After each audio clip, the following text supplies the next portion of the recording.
Public service announcement. We have to stop DIYing intermediate and advanced tax strategies. Okay, it is costing you not only from a tax perspective, but it's costing you to hire the right professional to help you unravel and untangle this stuff. Okay, it's very, very costly.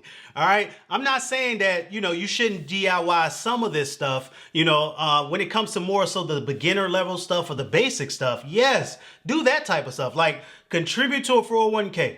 That makes sense. That lowers your taxable income. Perfect. Contribute to an IRA. That makes sense. Lower your taxable income if it's a traditional, after tax if it's a Roth. Oh, that makes sense. You can DIY that type of stuff. That's the low hanging fruit. But even that stuff at some point in time starts to get intermediate and advanced, where we start talking about backdoor Roth conversions and the tax implications of that, or we're doing mega backdoor and all of this type of stuff. Now we start to get into the intermediate and the advanced section, and it's going to cost you if you try to DIY that stuff on your own.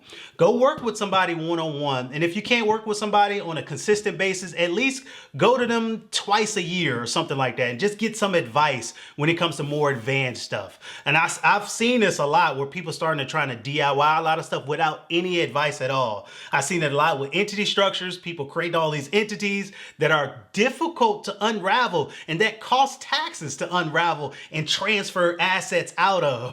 Right? So you're sitting on a landmine in terms of taxes by trying to DIY a lot of this stuff. So if it's foundational stuff, perfectly fine, DIY a lot of that stuff. But as you start to get into the intermediate and advanced section when it comes to taxes, talk to a professional.